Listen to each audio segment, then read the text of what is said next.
Yo, AJ, how's it going? Sup, dude? Sup, Doing all right. dude? How about yourself? I'm good, man. I'm good. Just celebrating the 4th of July in style, you know, inside, windows closed, air conditioning on. That's how people celebrate holidays like this, right? That's how I want to celebrate this one. Yeah. Yeah. Well, then, Not feeling the fireworky mood this year, but we'll see. I might. There might be a show going on. I might go check it out. We'll see. I like that you changed fireworks into an adjective. Fireworky mood. I love it. I love it. That's pretty much par for the course over here on Without Parole. We're just making up words as we go. What is it? What's happening? What did I miss? Ooh. Time to start the show. Let's do this. Oh, okay. Time to start the show. Let's do it.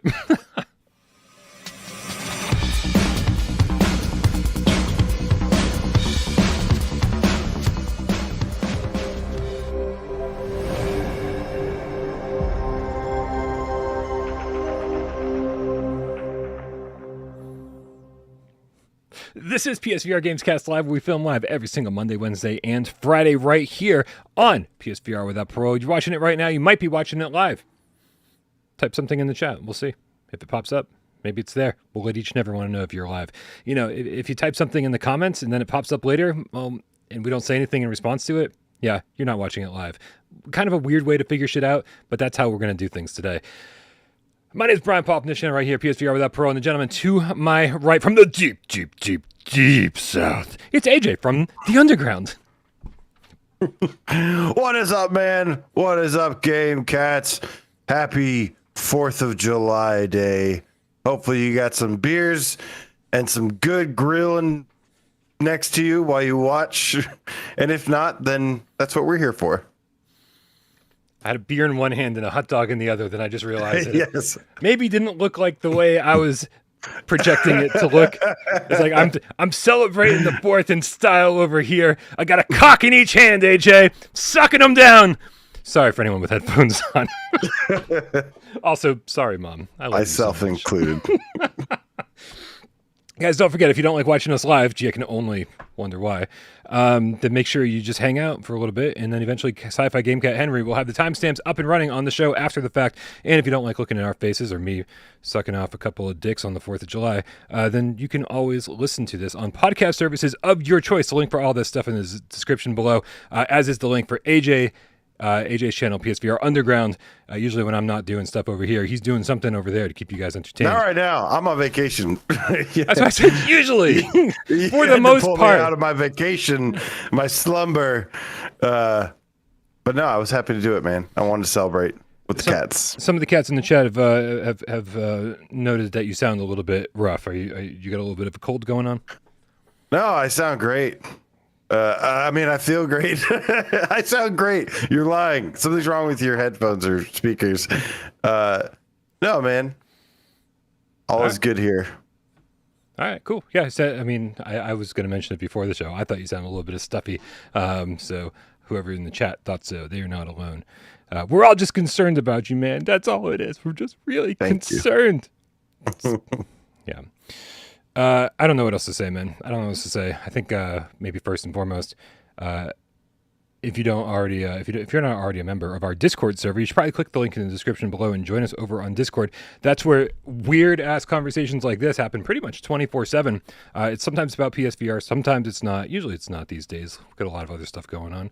But you can always check out the PSVR release calendar and PSVR2 list of confirmed games over there. Or, as you'll see today, you can leave your questions for the show in a channel called the Viewer Takeover.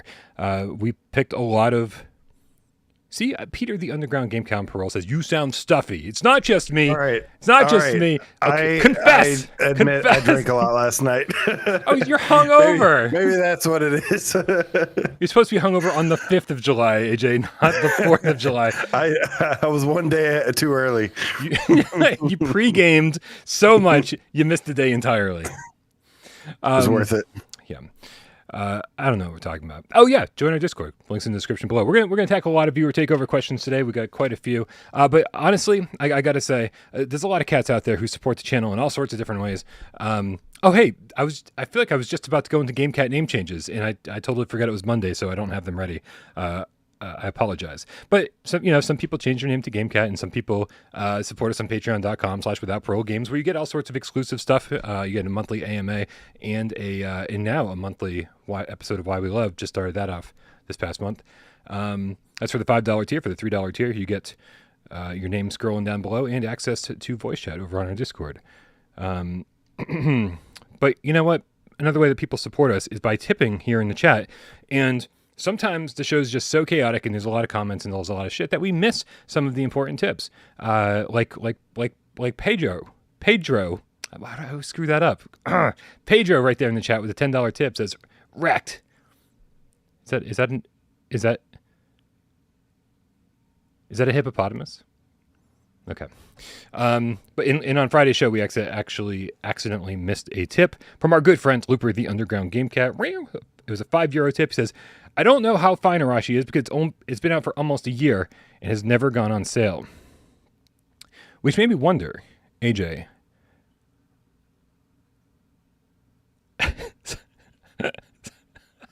Dead Ringer in the chat said AJ's video's frozen. LMFAO. And I'm not sure if you're just being very stoic or if your video's frozen. Guys, I don't think AJ's here anymore. I don't know what's going on.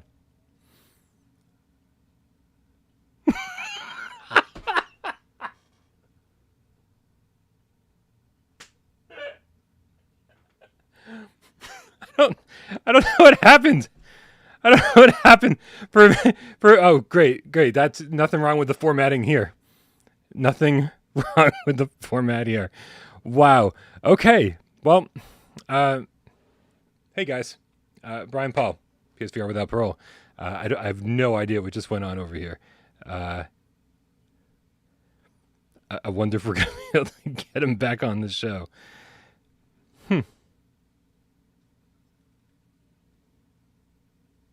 I don't know the answer to this question, man. I really don't. So I'm just going to hang out over here, and hopefully he'll rejoin the call. If you see him in the chat, let me know, because I don't know what happened to him. But how funny would that have been, though? Seriously, how funny would that have been if AJ just fucking pretended like he was frozen and just let that joke go on a very, very, very long time? I think that would have been absolutely great. Darth Vader with a $2 tip says, hope you're all well on the 4th of July. Thank you, Darth. We hope you're well as well. Let's see. Nope, no text from AJ, and no word from AJ in the chat. You know, he's had a pretty crappy internet connection recently. So, you know what? Until he comes back, here, let me just. It's gonna. There we go. It's going to slide me over here. How's that? Pretty good, right? Anyway, guys, let's take care of some of these viewer takeover questions in the chat. I'm sorry. I take it all back. We're going to talk about Looper's question before we even moved on to this. And Looper was talking about Arashi having never been on sale in the first year after release. And so, I mean, I'll throw this to you guys. I was going to throw it to AJ, but I'll throw it to you guys in the chat instead. How soon do you think a game should go on sale?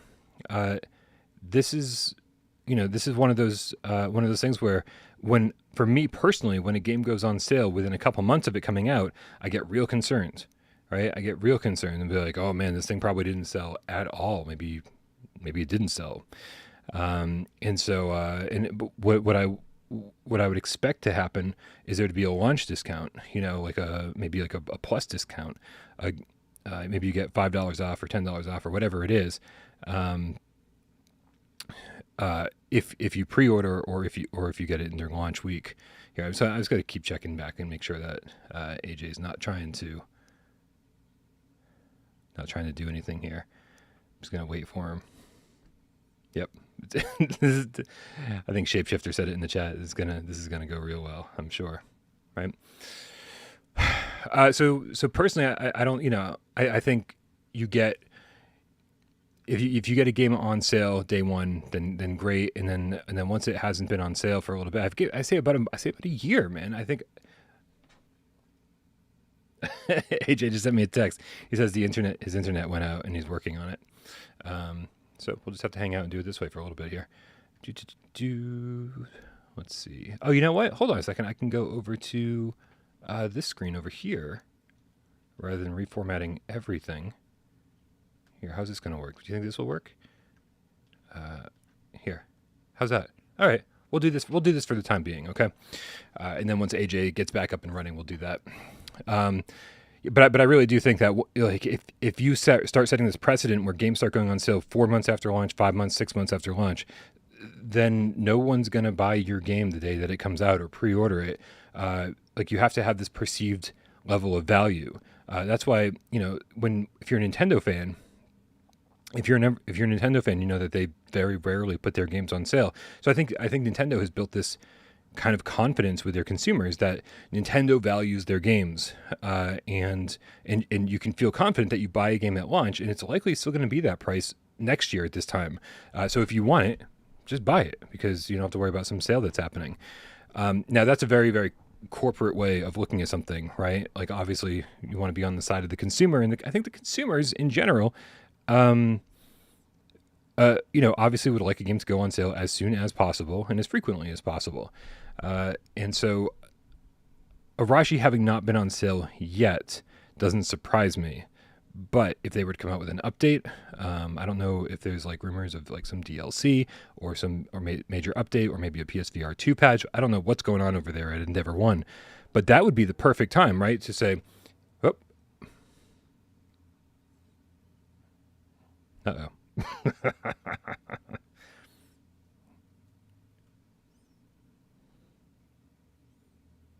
Hey, I got an AJ. I'm so sorry about that, you guys. That's excellent. Now I just got to fix a couple things. Scene. Much apologize to everybody. AJ, TNT. Welcome back. Man, that's all I gotta say. Just don't when switch to AT&T. Just when I was getting in the swing of things. AJ, how long do you think publishers or developers should wait after launch to put their game on sale? Like with Looper saying, "Hey, I don't know, I haven't played Arashi yet because it hasn't been on sale yet. It's been a full year." To me, that's not a big deal. To me, that makes perfect sense. A year sounds like about the right time to put a game on sale. Where are you at with this? I think it just depends on how the game does. Like, oftentimes the what we've been seeing lately is that we've seen games that don't do well typically go on sale really fast, but we've also seen a couple cases where it seems like a lot of stuff on PlayStation doesn't take very long for it to go on sale. I mean, even big hitters like big AAA games, you see go on sale after not too long. So was that a two-parter question? Did I hear something about like should devs wait for PSVR 2, or is this just about sales? Well, I was going to take it to a completely different place where maybe at this point with Arashi, like we don't know if there's DLC in the works, if there's like story DLC or maybe some 2-player mode in the works, or I'm just throwing out examples of things that they could possibly add it, or if a PSVR 2 patch. I think when you announce something big like that, and you say, "Hey, it's coming next month. We're going to put our game on sale for the next 2 weeks after that announcement." So people buy the game in anticipation of something big happening to it. It's like a different way to promote your game after like the hype level has died down. Yeah, that's a great idea. And that's a tactic we've definitely seen before where they. But this is what they do. They put it on sale and they don't say anything. And then it almost like rewards those who bought it on sale. But I think you're right in that you should absolutely market that when you do a move like that, because then it lets people know like, hey, you should pick this up. This is why. It gives them a number one reason why. Yeah, sorry. Other than they're just being discounted. For anyone out there who's driving during this holiday, I apologize. Sirens on my end. Yeah, totally agree, man. Like they need to do a marketing push. They need to get all their socials in line, and they need to make sure that everybody really knows what's going on to take full advantage of that sale. Although I guess once the sale's over and the update goes live and everybody goes, "Wow, this is great," the people go, "Oh, really?" And then they buy it for full price. I don't know. Works both ways, I guess. I thought Arashi has gone on sale, by the way. That is incorrect. Arashi has been on sale. Looper's not in the U.S. though, right? Maybe it was in the U.S. Oh, maybe, yeah, okay. Yeah, it was on sale, but it was definitely on sale in the U.S. for a little bit. Here, let's check this out. I'm going to go to psprices.com and see that, over here I've got a straight line where it's been $30 since day one and has never been on sale. I swear it was on sale. Maybe it was the physical? Maybe it was the physical. Physical. It does have a physical copy as well, though. Physical. So, yeah. And I love the box art for the physical one. So yes. It's probably It's a way good cheaper game, to man. get it that way, too. You can probably get the physical one for like $20 or something. I absolutely recommend Arashi Castles of Sin. Yeah. Yeah, Matthew Longo agrees with you. In his Mandela effect mind, it has definitely been on sale. So, dude, you don't even know how funny I thought it was when you were frozen. Like, I thought you were just fucking with me. I thought you just had this like stoic I wish, look. man. I wish. Ugh. It's just been like that for me lately, man. Ugh. See better days. I can't do it. See, as soon as you giggled a little bit, I had to laugh, and I just couldn't pull it off very long. I don't know, man. I don't know. All right, guys. Like I said, Delirium says Arashi is my new Tenchu. Exactly. It's basically Tenchu in VR. it's the closest we have to a good ninja game in VR. I would say that and Sirento for sure. That's true. Oh man, now I want to combine the two games. Yes. Oh my god. Right, like let's use Sirento's mechanics in Arashi's campaign. I think that would be a lot of fun. So guys, as we already said, make sure you head on over to our Discord because you can leave your viewer takeover questions there, and we're more likely to find them there ahead of the show than we are to see them scrolling by quickly in the chat. As we did with Orseek, the googly game cat, writes hashtag viewer takeover. Are there too many horror games on PSVR? Let's rapid fire these, AJ. What do you think? There's too many bad horror games on PSVR, but there's also some great ones. We just need more amazing games all around. Yeah, I mean, I think so too. Sadly, we did get a lot of bad horror games, like The Bellows, and even Don't Knock Twice, which I sort of enjoy. I when wouldn't it's even working. classify that one. I wouldn't even put it that. You can do much worse than that. Even with I'd rather play Don't Knock Twice in its buggy ass state than like. There was a big run in like 2019 of some really crap horror games, like mobile ports. Yeah. I can't even, for whatever reason, I can't even think of is it No Way Out? Was that the one? No Way Out. That was pretty bad. Rise of Insanity. I hated these games so much. In the crappy port of Layers of Fear, sadly. Yes, horrible. And so, I know you're kind of like lukewarm on that game, but I despise that game. I'm Jack Cool on it. Game.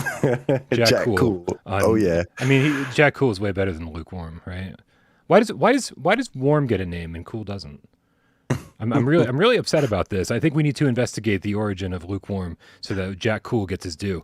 But yeah, no, I am lukewarm or Jack Cool on Layers of Fear VR because I found it to be enjoyable despite the problems. But if you're not a huge horror fan like I am, like, yeah. And so then you look at all these games, you go, look, PlayStation VR has so many horror games. How come it doesn't have anything else? But then us horror fans are like, but we just want some good ones. Like, just give us some good ones, man. It's unfair.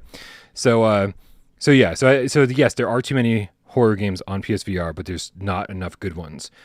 Just like we need more good ones. Yeah, like just like every other genre. You sort of alluded to that at the beginning of the conversation. Yep. Josh76 writes hashtag viewer takeover. Do you believe in rock I believe. And Oh, sorry. What's the question? Save your mortal soul. Do you believe we'll get a PSVR 2 tech breakdown from Sony the way that Mark Cerny did for PlayStation 5 before September or after? Feel like they're going more like, let's just do a big sales pitch showcase. But I would love to see a technical breakdown. I would love to get into a big nerdy Mark Cerny presentation where he just goes into it. It'd be great. Maybe we see either a big video of it or just like, hey, you remember like how they even did like the little video clips of them like taking apart the PS5, like maybe a couple videos like that. But yeah, I think I would love to see it. I feel like we're gonna just get like stuff to just really sell you on it. Do you think that the tech breakdown or whatever on the PlayStation 5 sold anybody on it? Like, there's certainly people out there who are like super excited about it. Now I'm distracted because AJ's frozen again. But what a great pose to be frozen in, right? He looks so stoic. I hear you again. I lost you for a second. What was the question? I was just going to comment on your face the whole time. you were frozen in like literally like you need to make it your profile image, man. It was like Superman pose. It was like was great. It was great. Oh, I should have switched to full screen for that. Yeah, I mean, do you think anybody was there's definitely tech heads out there who are like, oh my God, like this deep dive into the PlayStation 5 architecture by Mark's boring fucking ass Cerny is amazing. But and for me, I would be excited to see the PSVR2 broken down like that, but I had no interest in the PlayStation 5 one. Like, do you think it sold? Do you think that presentation sold anybody on a PlayStation 5? No, I think people were very upset about that because we had heard nothing about PS5 and literally the world was anticipating a showcase, and instead. Oh, it's going to be a long day, guys.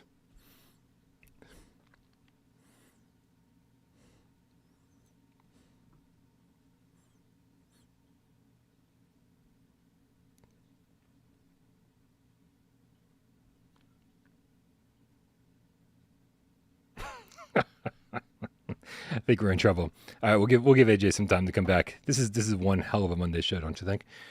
But yeah, I'm sort of with AJ there. A lot of people were upset about the PlayStation 5 showcase because it's really not the way you want to kind of demonstrate your tech to people. Like show, don't tell, right? First and foremost, but do the tech thing after you've already sold everybody on it. Do the tech thing for the people who are interested in it, but don't let that be your big introduction to the PlayStation 5 to the world. And I hopefully they've learned their lesson on that, because while I'd love to see a tech breakdown for PlayStation VR 2, I want them to sell the world on it first, and then go, okay, for everyone who's interested, here's a deep dive into how all this works. So, all right, let's go to the next question. We got Seek the Google Game Cat again with a hashtag viewer takeover question. Or a teardown video. So he was actually. I just copied and pasted this entire paragraph. Oh, and there goes AJ again. Oh my goodness. Okay, here we go. Don't mind me, guys. The only downside to running the show while you host it is that when something goes wrong like this, you're kind of fucked for a little bit. Hold on a second. Here, let's just do this for the time being. Yeah. So anyway, like Orseek said, teardown video totally works. Just like a tech breakdown would, but again, after the fact.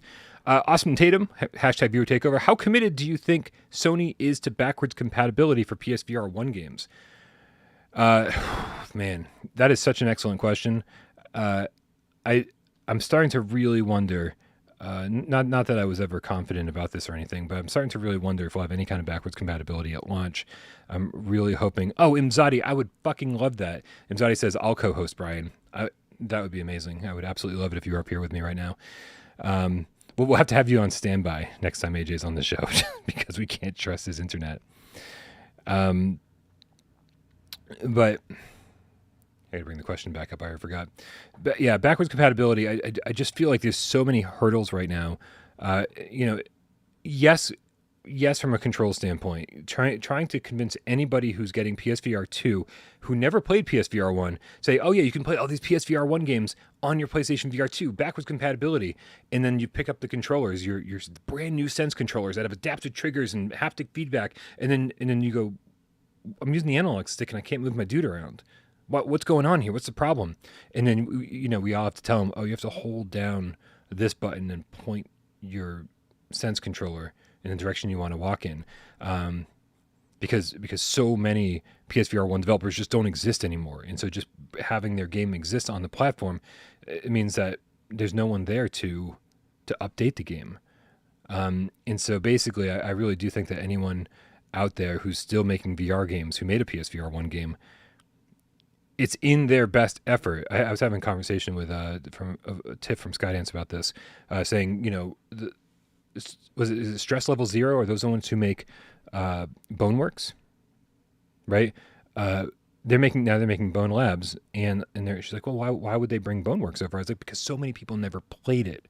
So many people never played Boneworks, and so if PlayStation VR2 manages to kind of make VR mainstream, like in a way that so far it hasn't happened, you could argue that like Quest is helping to make VR mainstream, but it's not there yet. It's certainly not there yet. I don't even care if 15 million, that 15 million number is accurate, which I don't believe it is. Even if there are 15 million, it's like that's a failed console, right? Which means, you know, we look at VR differently, but when it comes to bringing something into the mainstream, we can't look at it differently. We're like, well, this is what dictates, this number dictates a mainstream device. And so I do think that PSVR2 will be so many people's first time playing VR, or first headset for a lot of people, that all the VR games ever made that are even remotely worth their salt should be ported over to PSVR2, which will come into a question that we're going to tackle in just a little bit here as well. I saw a couple tips go by. Shapeshifter, the Anamorphous Game Cat, with the €2 says mental stimulant for Brian. Hell yeah. Thank you, Shapeshifter. Serial Killer, the Elusive Club member Game Cat, with the $2 tip says Happy Independence Day, Brian and Game Cats. Note he didn't say AJ, because there's no AJ to be found. That's a terrible pose. I'll do a better AJ pose later. What else is next? I don't think backwards compatibility is going to be there on day one. I don't know if they'll manage to somehow get it later down the road, or how that's all going to work. I've said it I feel like 1,000 times on the show now at this point, but I think the smartest thing Sony could do is get 10 of, maybe not the best, but 10 of the favorites on PlayStation VR 1, and build a PlayStation VR Plus collection, right? So you have PlayStation Plus, you make it one of these incentives to have Plus, and then like you buy your PlayStation VR 2, you get 10 free PlayStation VR 1 games that have all been... Oh. We may have an AJ. We may have an AJ. We don't have an AJ. We came so close. Dear God. We have an AJ! Oh my God. Wow. Somebody kill me. Somebody please kill me. It seems like somebody's trying to. AT&T, man. You're talking shit what about did them. I miss? Dude, everything. AT&T. Everything. Are you ready for 20 questions? Oh, man. Wow. Dude, this is like when Dave's computer used to crash like all the time. Now I know how he feels. Yeah. Luckily, people used to love that shit, and so hopefully, this isn't driving anyone too crazy. I was finishing up my thoughts on Awesome Tatum's question about how committed we think Sony is to backwards compatibility for PSVR 1 games. How committed do I think they are is not really at all. I think they're committed to PSVR 1 remasters and getting developers to buy dev kits from them and reselling their games with a PS5 SKU.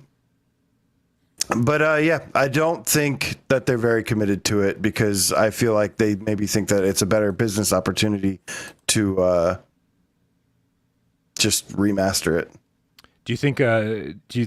We've said it a bunch of times on the show prior. Do you think a Plus collection, like they did with PS5 and PS4 games, where you buy a PlayStation 5 and you get a bunch of PS4 games for free, do you think that would be the way to go with PlayStation VR 2? That would be amazing, because like this whole new PlayStation Plus rollout that they have, it's pretty good. Like, you know, it's not the greatest thing ever, but you know, their track record with backwards compatibility has always been kind of spotty. But yeah, I would love to see a service. I think way more games. They would really benefit from some kind of like premium service or something where you could just have a whole catalog of VR games. I think people would play a lot more. Yeah, I don't know. I think it'd be a great idea on the side, of course. Yeah, most of those games in the Plus collection were enhanced for PlayStation 5. Like the PlayStation 5 either like give them some better frame rates or whatever. And I think that would be a great thing to do for PSVR 1 games. Here's 10 amazing games, and now we've added analog support, 4K support, adaptive trigger support, all that stuff. And now they at least seem a little bit closer to PSVR 2 games. And that would be at least a great jumping off point to make sure that people have an even bigger library to start with than they did before. And then the last, sorry. What I will say to that, and this is going to be something that's maybe not the best of news to hear, but from everything I hear from developers, Sony's not really actively doing anything.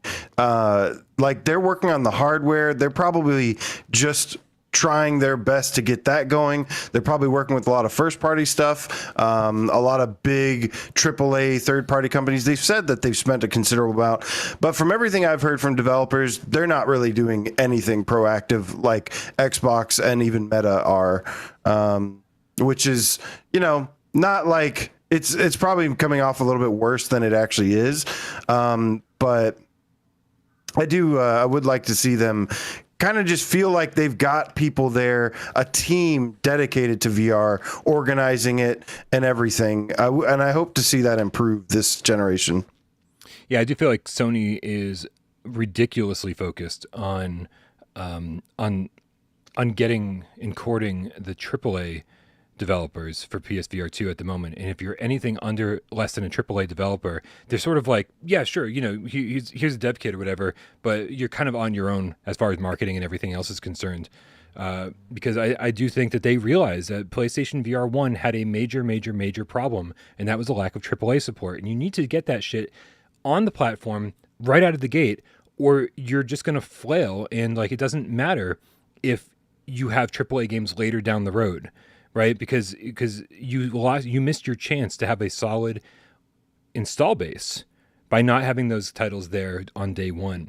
And I think that's what their priority is right now. And so whenever we hear about developers struggling to deal with Sony and them not doing their shit, it's because right now Sony is dead focused on AAA titles only.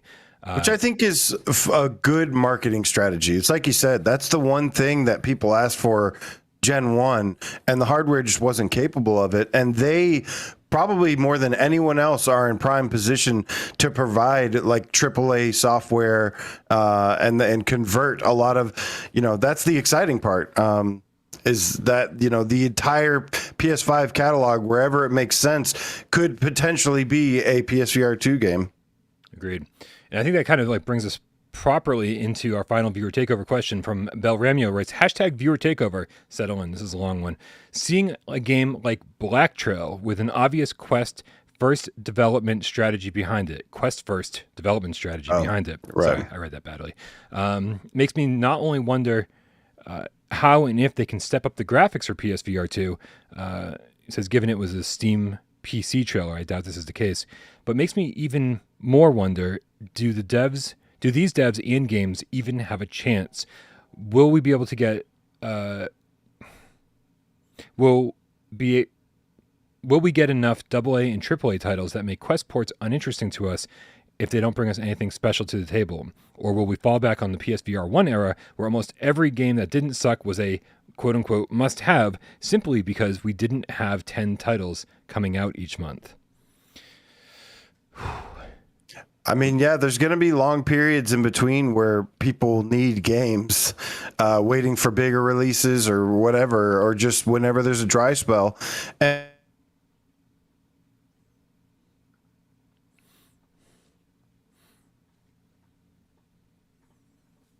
oh, yeah? I wholeheartedly agree. Okay. Well, there's a lot to break down here while we wait for AJ to become unfrozen. So the first thing that Bel Ramio writes is makes me wonder if developers like the developers of Black Trail, the trailer is now playing for Black Trail in the corner of the screen here, if they can step up the graphics for a PSVR 2 release. here's the thing on this. I think that there's a couple different things to point out. First, the game's not out yet, right, on Steam, and so this is probably a little bit. This could be beta footage. We don't know, and it's usually the last few months, the last year of development, where like a game really gets the graphical polish. So this game could look a whole lot better on Steam than what's being shown here. On Quest, it'd probably be a significant step down from this. But that being said, I don't see what. Always fun here. Let me just come on over here. There we are. I don't see how developers couldn't add some improved lighting and shadows and just kind of like work on a little bit of texture work here and there. Yes, it takes time. Yes, it takes money. But even small teams, we've seen teams like Vitruvius. Vitruvius made Shadow Legend after Merbles, and Shadow Legend was 2 guys, right? Yes, they outsourced a lot of stuff, and so they did have more than 2 people working on the game. But you do what you got to do when you're a small team. And in their game, although the environments looked much smaller than what's going on here in Black Trail, were far, far, far more detailed. They looked kind of beautiful. So I see that yes, a small team could certainly add. This is this is going well. So nope. Yep. Yes. There he is. Yeah. A small team could certainly make a game like Black Trail look better than what's being shown here on PSVR2. They've just got a lot more horsepower to fuck with, and yeah. AJ, let's move on to the next question. Next part of this question. It's the same question as we left you on. Will we get enough AA and AAA games on PlayStation VR 2 to make these kind of Quest ports like Black Trail seem relatively uninteresting, especially if they don't bring anything special to the table? Yes, we'll probably get a lot of those. And it's going to probably come down a lot to the developers themselves, where they have to be interested in VR. Maybe there's some stuff that Sony reaches out, but, in most cases, these are developers that are going to want to bring something to the VR table and offer that up. But I think indies are going to be vital for the success of PSVR 2 as well, because they're going to be the ones that are actively pursuing creating, the best games they can for PlayStation VR 2, while, other companies know that there's way more money to be made in non-VR markets. And yeah. I don't really like the whole thought process that indies and AAAs are competing in the same space, right? Because we've always had, or I mean, I guess not always, but for a very, very long time, we've always had a pretty clear division between AAA and indies, and it's been that way on many, many, many platforms. And indie games have always managed to find a hook. They've always been able to find an audience, and so just because a game doesn't look all that great, I don't think that makes too much of a difference when a game like Walkabout is still one of my favorite VR games of all time, and it looks very, very primitive, despite often having a pretty nice art style. Like from a technical standpoint, it looks pretty primitive. It's one of my favorite VR games, and it's because the physics are spot on. It's because the courses are really well designed, and it's because I get to just jump in there super easy with 4 friends, and it takes literally a minute to jump into a game of Walkabout. Notice I didn't mention graphics. But you're also and the hardcore VR player base is going to be there to support the indie games. It's going to be up to a lot of these independent developers though to really I mean if to me it's like they would be crazy if they to not like touch up their games and make them look better. Yes, some of these will get by just fine, but a lot of them, to really hit if you want to hit like a much higher range of the market, they're gonna have to bring a little bit more polish, a little bit more detailed textures and stuff to their games, because quite frankly, while you don't like to compare those, that is what's gonna be on the platform.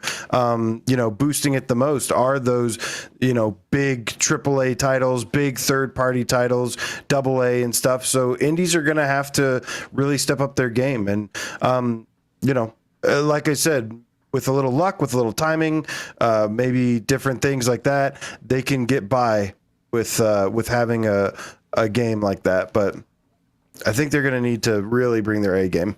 I think they're going to need to bring their A game as well. And I think actually Proper Job in the chat says actually puts an excellent point into this topic. It says overpriced indie crap will now no longer be tolerated.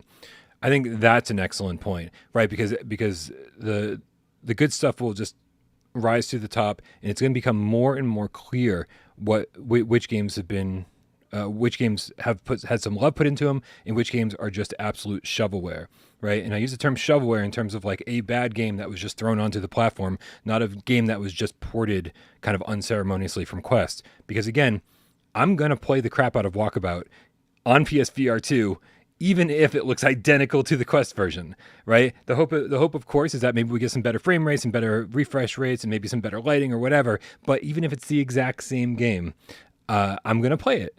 I'm absolutely going to play it. And so I think that Proper Job is right. The market is just going to kind of take care of itself. We were overcharged all through the PlayStation VR 1 generation.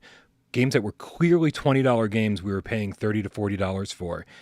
Games that were $20 games, or games that were less than, easily $5, $6, $7, $8 games, right? Just kind of like these small little experiences, we were paying upwards of $15 and $20 for. And we're like, man, when is this going to end? Why do we have this VR tax? And I think PlayStation VR 2 is going, just because there's going to be so many titles and so much competition on the platform, that there's just no way that those games are going to survive without the proper price point. You sell something for $5, people are going to look at it and go, huh, all right, maybe I'll check this out. It's cheap enough. But you try to sell something for $30 that no one's ever heard of, and people are going to go check every review first, because no one wants to spend $30 and pray that it's good. The market's going to correct itself on this one. Real quick, before we move into the next topic, we got Dark Angel with a 650 says, happy, loud bangs and colorful lights to freak out the pets day. Yeah. It's true. I had no idea just how bad it was for animals until I had Tornado, and the baseball field down the street likes to set off fireworks like 4 times a week. And she does my dog dreads this day. This is like his hell day. God. This is the one day a year he prepares himself for. Dead Ringer with the $2 tip says, let's talk about what Dreams can and will do on PSVR 2. I think it's, you know what? The most important thing for me with Dreams is that you're gonna be able to create much bigger projects, right? That's kind of goes without saying, without running out of, what's the term they use? Thermo. Thank you. Without running out of thermo, but also having standardized controllers and not having to kind of work with the move template that they've gotten in place now. They really screwed up the move template.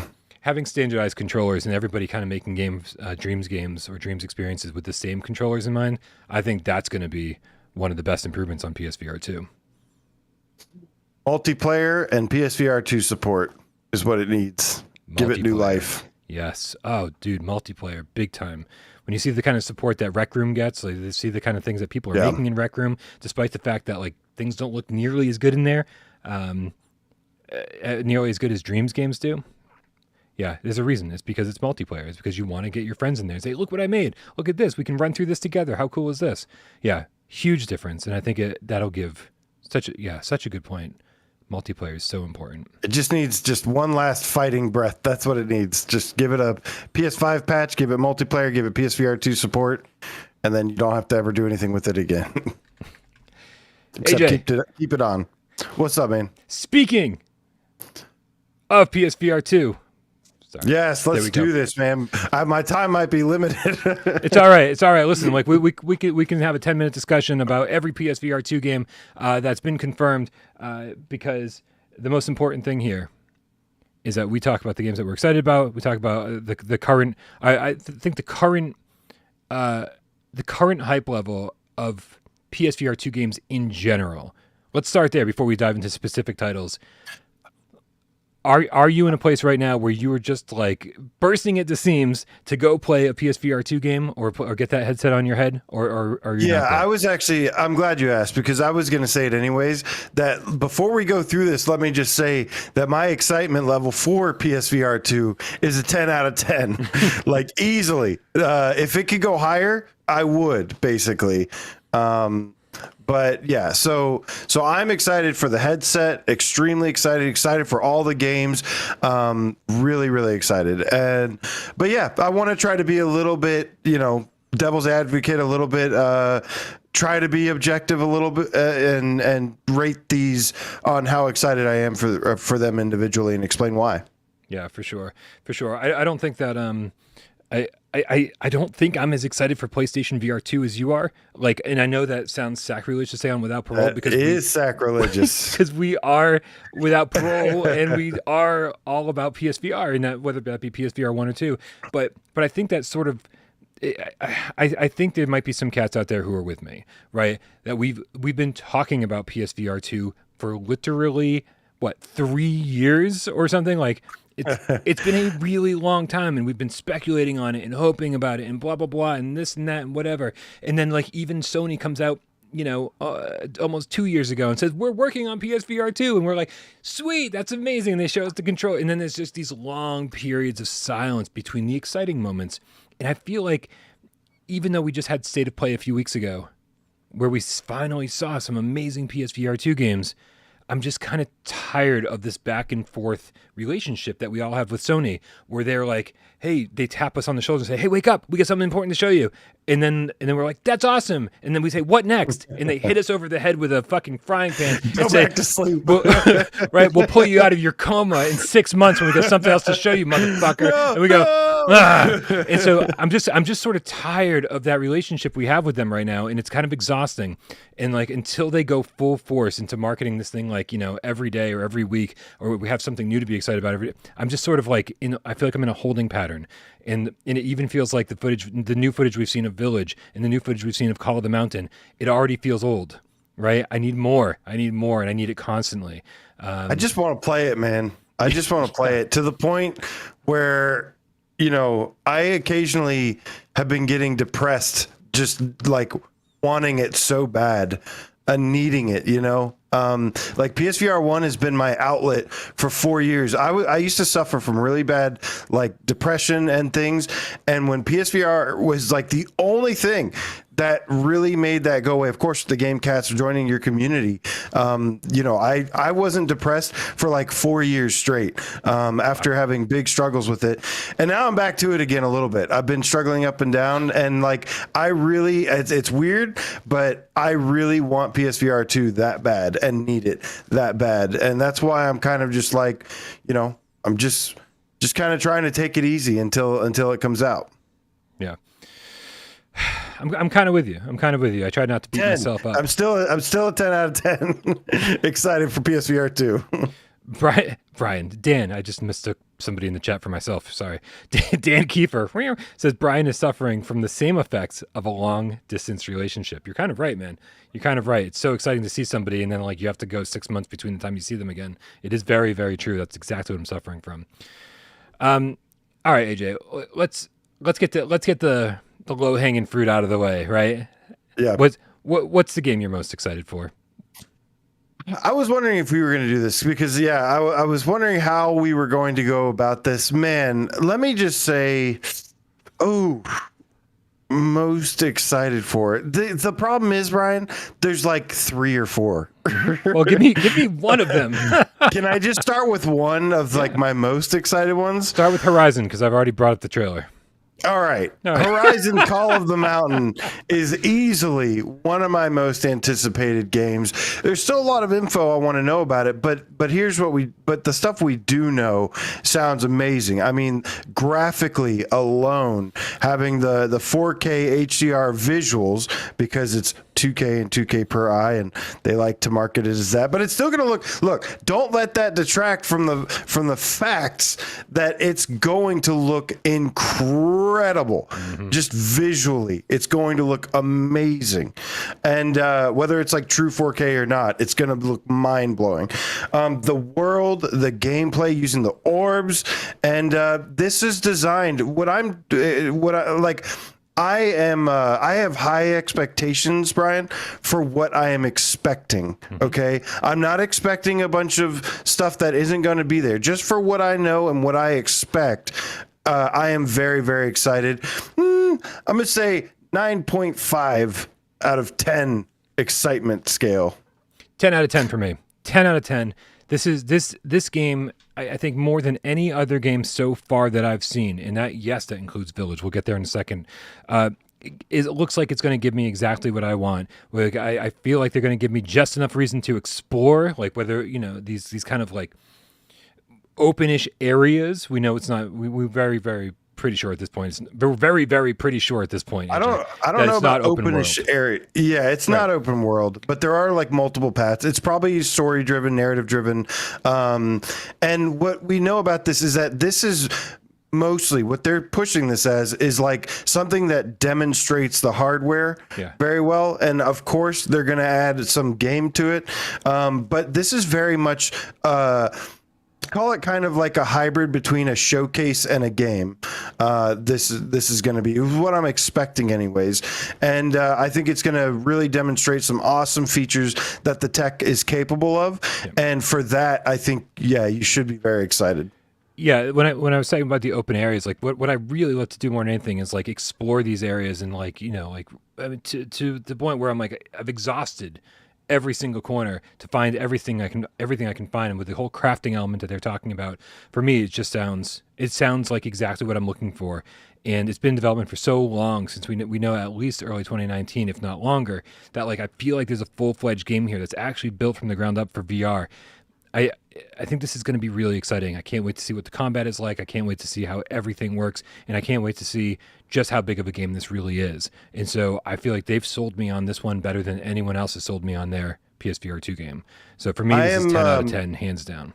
Yeah, I'm reserving that 0.5 because I don't know like the length, the depth of the game just yet. So I'm approaching that with caution, but I think everything else is gonna, it looks amazing. It looks so much fun. And I'm excited for what I've seen so far for sure. All right. Well, you said you had more than one that you were most excited for. So what's next on your more than one excited list? Let's go ahead and get Resident Evil Village out of the way here. 10 out of 10 for my excitement level. Really? It's finally playing a Resident Evil VR game the way it's meant to be played, and it's gonna, hopefully be that built from the ground up for VR feeling while having like PS5 level visuals, and full length campaign. So we know it's the full game. Yep. It's got new features that are things that you can only do in VR. I think of all the games so far that have been announced, I think this is the biggest system seller at this time. So I have really high expectations for this, and I think it's going to be really amazing. I sadly disagree with you only partially, and that's because I think too many people have already played this on the flat screen. I think the time for this to be a system seller was a year and a half ago. Headset seller. I should say headset seller. Well, right. We agree. We know what we're talking about. But I feel like if PSVR was out, or PSVR2 was out in time for this game's release, then it could have been a system seller. I think too many people were too anxious to play it, have already played the PC mod, have already played it on flat screen. And the fact is we know that this game is not as scary as Resident Evil 7. And so I think for horror game fans, yes, we're excited to play it. But for me, that's what brings it down to like a 9.3, 9.4.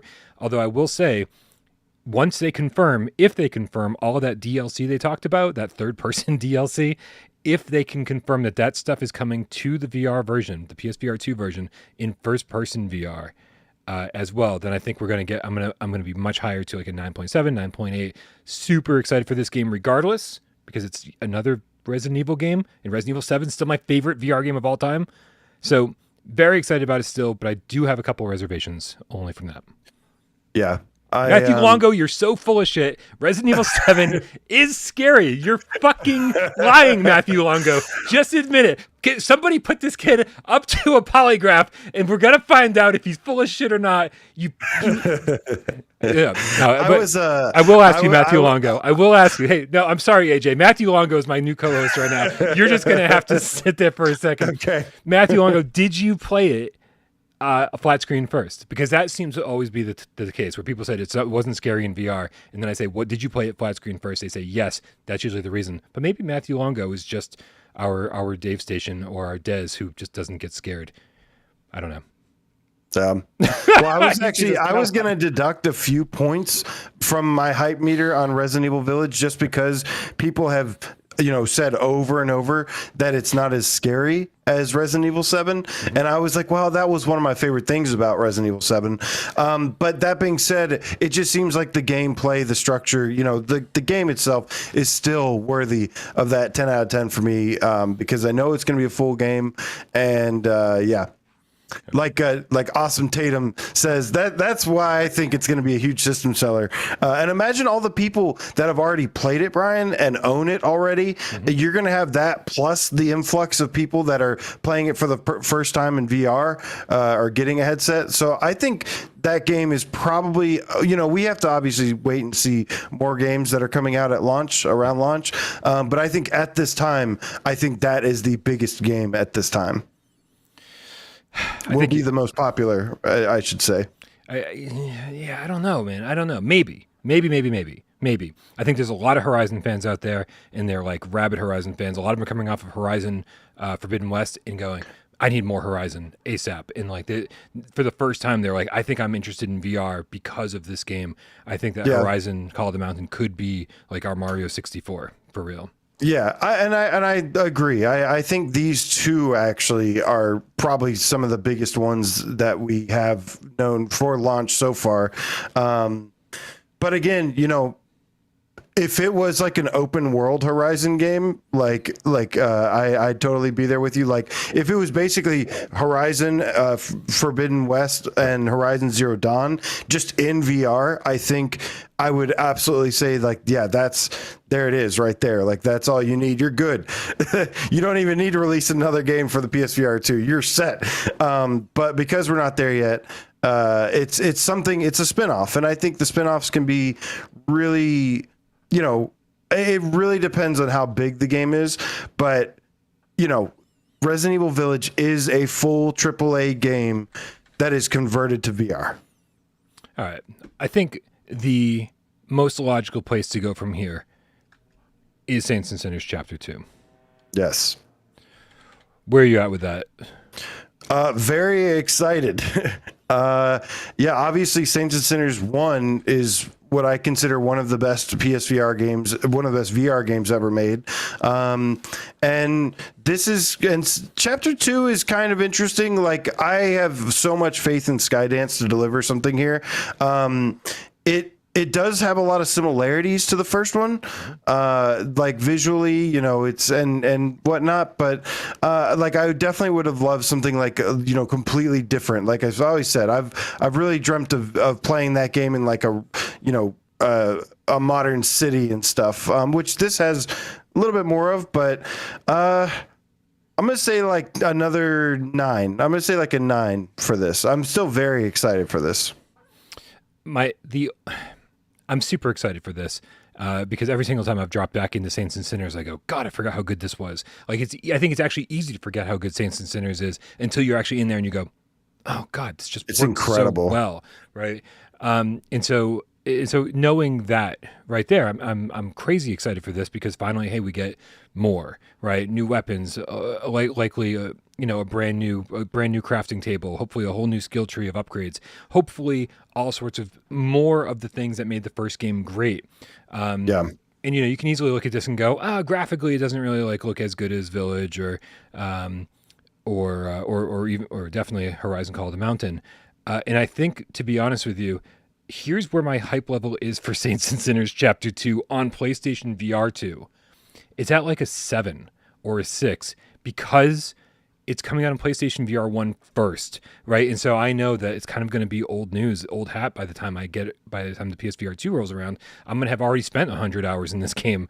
And so, so that said, my hype level for Saints and Sinners Chapter 2 on PSVR 1 is at like a 9.5. I'm like so crazy excited to play this game because I need more Saints and Sinners because So you're saying by the time it comes out on PSVR 2, your hype level is dwindling because of that a little bit. Yeah, and so for people who like either sold their PSVR 1 already or whatever, or going to wait for the PSVR 2 version of this game, I'm super happy for those people.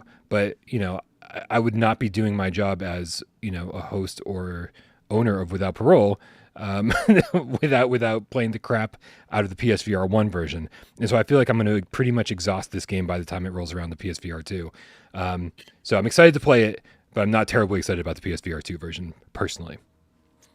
Yeah, I am, because I still wanted to have some of the features, check out some of the features with like the haptics and adaptive triggers and stuff, Tempest 3D audio, and everything. And yeah, like I said, I love the first game to death. And this is kind of like, you know, seems like more of the first game, in a way. Obviously there's a good bit more than just more of the first game, but even with their DLC, they delivered. So, you know, and the good thing is that this is an example of an indie studio or a smaller studio that can compete with AAA studios. They've proven that from PSVR Gen 1. So,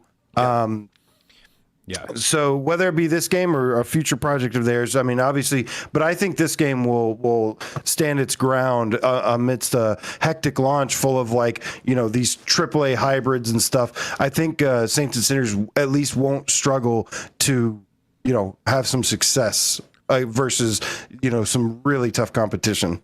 Yeah, I mean, we refer to Saints and Sinners as one of the more VRAF games out there, and I'm a little curious to see how closely Sony or people at Firesprite and Guerrilla have been paying attention to the indie studios like Skydance, like Vitruvius, like all these other studios who have been giving us VRAF games, like 17-bit, right, with Saints and Sinners. Yeah, AAA studios are tricky. They don't seem to pay attention as much as like other indie studios do, because stuff like Wanderer, I mean, they said that they took a lot out of the page of Saints and Sinners, Half-Life Alyx, and that turned out amazing. Yeah. So I wish more AAA studios, you know, would look at what some of the big VR games are doing and you know, take a page out of their book. Right, and that's why I'm curious to see if Sony, or like I said, Firesprite or Guerrilla, have been paying attention in seeing, like, especially because when it comes to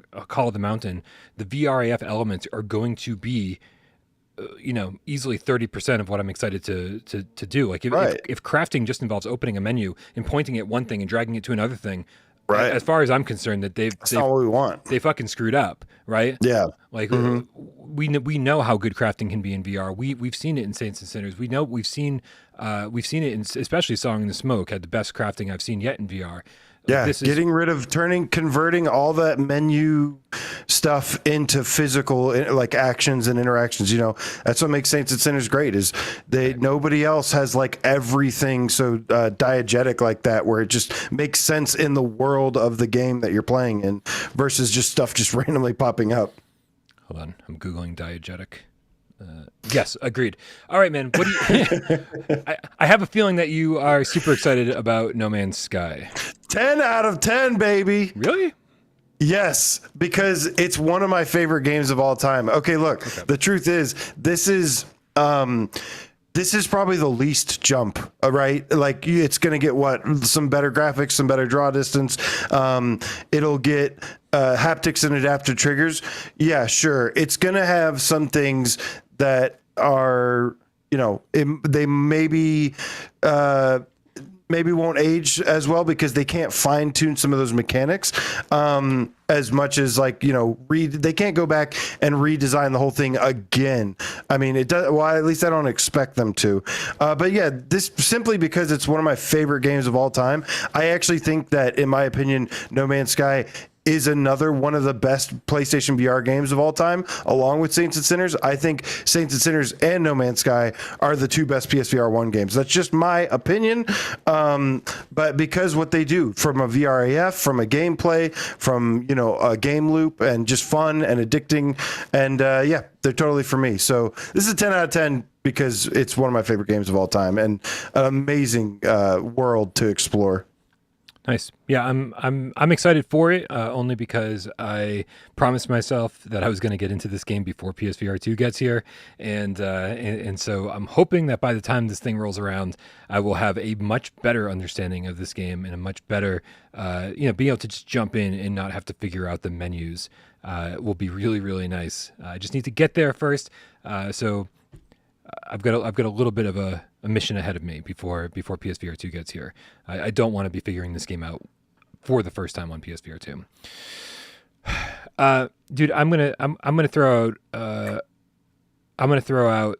This is so tough. This is so tough because there's so many good games. And I will say one of the things that I'm really, really excited about is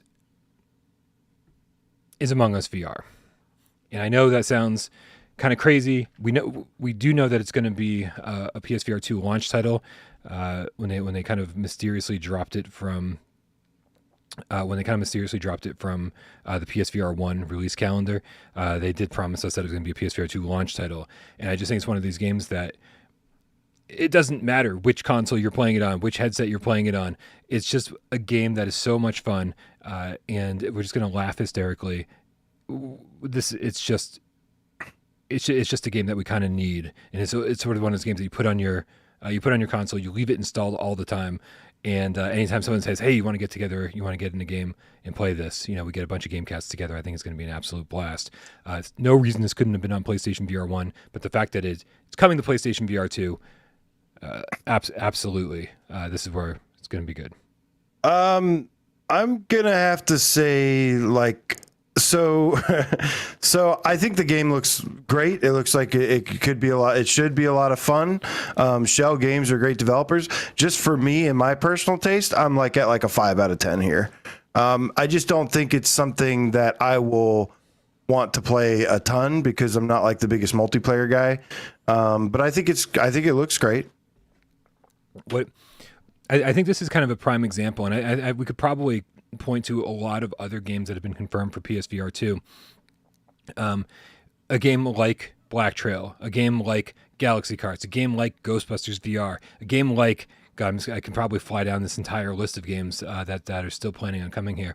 Like Project Louisiana, The Bounds VR, Propagation Paradise Hotel. All of these games, including Among Us VR, could seriously run on PlayStation VR 1, but the market just kind of drifted elsewhere. And so there's a lot of games coming to PSVR 2 that are only coming to PSVR 2 because that's where it's going to sell, not because it's a next-gen game or because it couldn't run on PSVR 1. Literally coming to PSVR 2 only because they know that's where the market's going to be. And so I think Among Us VR sort of just reminds me of how great it's going to be to have new games to play every week. You know, it might not be the most exciting games of all time, but just having a solid release calendar again, unlike whatever's happened this year, where we got 2 amazing games early in the year, and then it's been real fucking spotty ever since. Hopefully it has enough depth and replayability too, to where, like, you know, a ton of new people will be playing it all the time as well. Yeah, agreed. I'll tell you about a multiplayer game that I am a little bit more excited to play, though. That is Ghostbusters VR by End Dreams. Yeah. You go first. Okay. Here's the trailer. There it is. Oh, it starts with a quest. Dude. So why isn't it starting with a PSVR 2 on 1 out of 10? Right, fuck this game. No, I'll tell you, man, like I'm a little concerned not about the game so much, but about my expectations for the game. We've talked at length about how great this game would be, even if it plays like After the Fall, and you're coming back, and you get more money, just like the old Commodore 64 or NES or Master System versions of Ghostbusters, where you're like, oh, you get to level stuff up, and you get to buy more traps, and you get to get I think I don't know if it's possible that this game is going to do the thing I need it to do at this point. Like, if it's just like this kind of simple, straightforward campaign, and I don't have this sense of progression that I really, really feel like I need from this, I don't know, man. Like, I think I might have set this game up for failure in my own mind, that maybe there's no way it can be as good as I want it to be. And without having seen any gameplay, because this is all apparently in-engine but not representative of actual gameplay, like, I don't know anything about this game other than the fact it's multiplayer and it's being made by Dreams. Yeah, I'll tell you what, it's been a lifelong dream of mine, or at least since VR has been a thing, to play a Ghostbusters VR game. And I really love Dreams, and there's like, really great developers.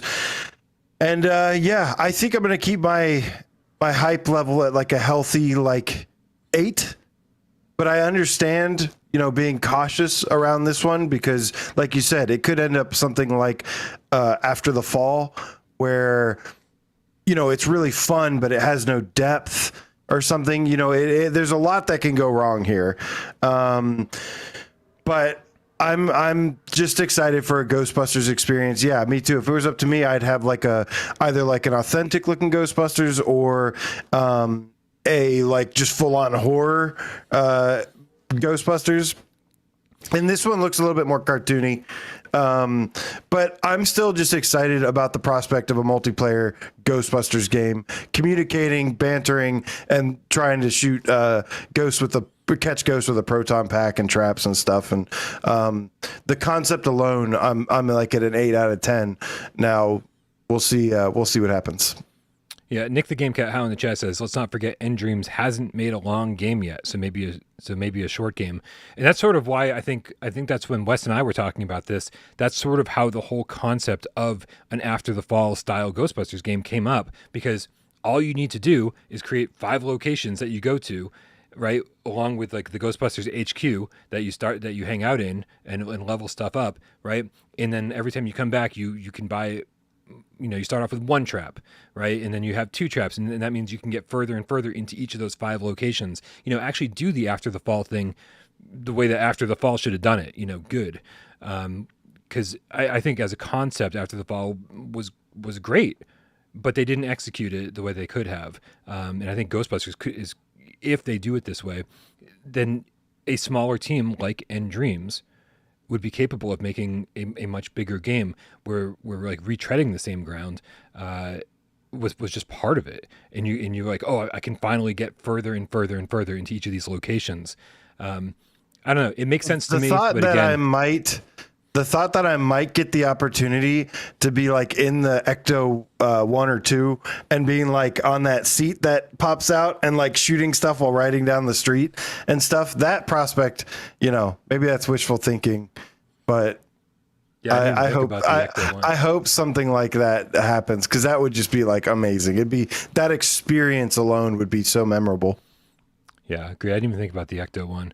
I am really bummed that we never got a PSVR 1 Ghostbusters game, because the aim controller would have been the perfect prototype. Yeah, we got the Dreams arcade game that lasted a minute. And that was actually pretty fun, though. Yeah, but that's all we got, sadly. By the way, I totally missed a tip from Gatorade 23. That we choose to talk about anyways. Right. Gatorade 23, $10 tip, says PSVR2 without Parole. Maybe? If you're talking about changing the name of the channel, Did you change it back? No, I implore you to go check out the name of the channel that you're currently watching, because as far as I know, it's still PSVR2 without Parole. So I don't know. I meant to bring that up earlier. I'm sorry, Gatorade. But thank you so much for the tip. I mean, we could sit here all day and talk about games, AJ. Yeah, I definitely want to talk about a couple more at least. Sure. Well, I want to talk about Green Hell VR. Yes.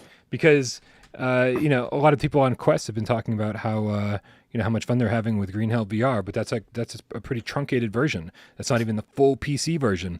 And so Green Hell VR hopefully what we're getting over on PSVR2 is, the full PC VR version. And everybody. But I heard Wes say that, right? That the PC VR version is like the full game in VR. Yes, absolutely. That 100%. And so that should be the version we're getting. Hopefully. I mean, I just hate, I hate just assuming things, because when you assume things for the best, you end up getting the worst. And but let's hope so, man. Like it would be a real fucking shame if we didn't get the full PC VR version. But everyone's saying that it's exactly what I'm looking for. Tons of crafting, tons of exploration. That's got like a bit of a horror element to it. Like, I mean, it sounds like it's right up my alley. And it's, as you can see from even this trailer, kind of VRAF. They implemented all these crafting mechanics pretty well for virtual reality. So this one's definitely high up on my list. This would probably going to be this is probably right around number 5 or 6 on my most anticipated PSVR2 games at this point. Yeah, I have really, ever since VR, I have really started to love survival games. And so, yeah, I'm pretty excited about this. I'll give it like an 8.5 on my hype scale. Song in the Smoke set us off down a trail, where we were like, oh, wow, survival games can be so much more intense, in first-person VR, and crafting can be amazing when you actually have to do these things yourself. So somebody's going to help me out here. Maybe you remember, AJ. This is multiplayer, right?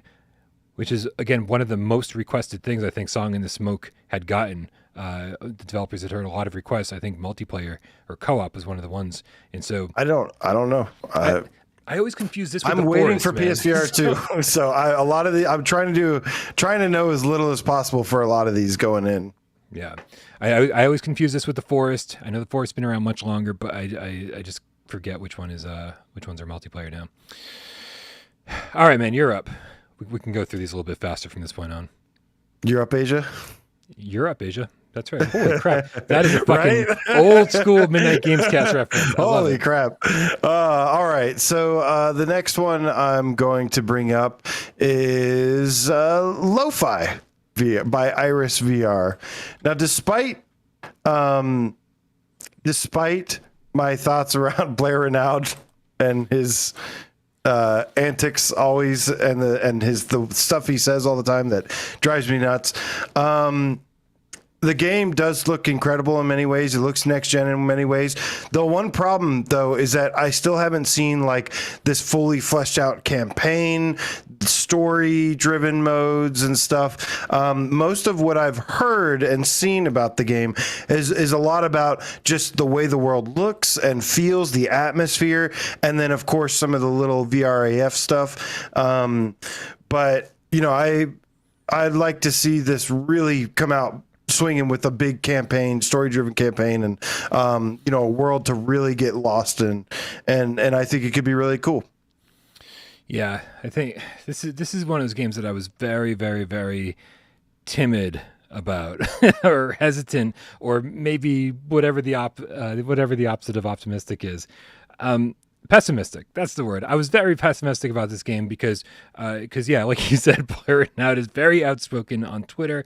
Drives you nuts. And he doesn't seem to like, anybody really. It's so it's hard to, when you have to separate the artist from the art. It's always a little bit which of a I can do. experience. I can definitely do that for the most part. I'm certainly trying, and so yeah. It does make me happy to see that he's this guy with with a pretty big ego who might have a reason to be egotistical. He seems like he's really fucking good at making these super realistic environments. He's for the most part a one-man dev team, and absolutely anybody who's played the all the early access stuff. I think it was this game was available on itch.io for a while. Very, very much in an early access phase. You get to explore the city and you get to do all this random stuff. And as AJ pointed out, there wasn't really a campaign there yet. But even early in development, it was a fleshed out world with a lot of things to do. It was just like, but what am I supposed to do? Like that part hadn't been implemented yet. And so I'm very, very much looking forward to the final version of this game. I'm so glad I never checked out the early access version. anything. There Yeah. are people that are skeptical about this game crossing the finish line, and because of how long it's been in development and stuff. But we know he's got his thing, and yeah, I don't want to keep talking about him as the person, but he drives me nuts, man. He's like the worst kind of people that like bully everybody and then like pretend to be a victim after. And I just can't fucking stand people like that. Anyways. Wow. Okay. So 7 out of 10. Yeah, I mean, so certainly this is. I would go much higher than that. I would say I'm close to a 9 for this one because it really is just a beautiful cyberpunk world. I'm a sucker for anything cyberpunk, and so even if the campaign doesn't totally come together and there's just a ton of stuff to explore and fuck around and do while you explore, I'm kind of still all about it. But the fact is like, it seems he's going for like Grand Theft Auto levels of freedom here, where you can pull other vehicles over and give them tickets. You can go to the arcade and just play. You can go like, he's just like, just make sure it's a fun game at the end of the day. Make sure there's a game. So if you're, so you can just play, seemingly you can just play it however you want to. And I'm very, very curious to see how it all comes together. Yeah, that's it. All right, we got a couple other ones. I'm curious to know, what's your hype levels for Runner? All right. So if anybody doesn't know, Runner is the next project from Truant Pixel. Speaking of cyberpunk world. Let's see here. Is this gonna fucking destroy things? Nope. There we go. That's a trailer. Dude, much like all the other games I listed prior to this, where it could easily have been done on PSVR 1, Runner could easily have been done on PSVR 1, and I think those guys over there, again, a very, very small team,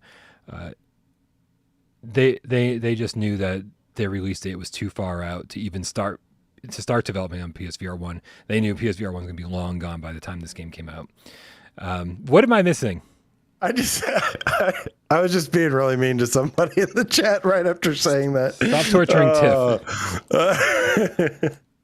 Tiff. She goes, wait, that's a page out of my book when you bully and then turn around and act like the victim. I was like, no, you get bullied and then pretend to be the bully after.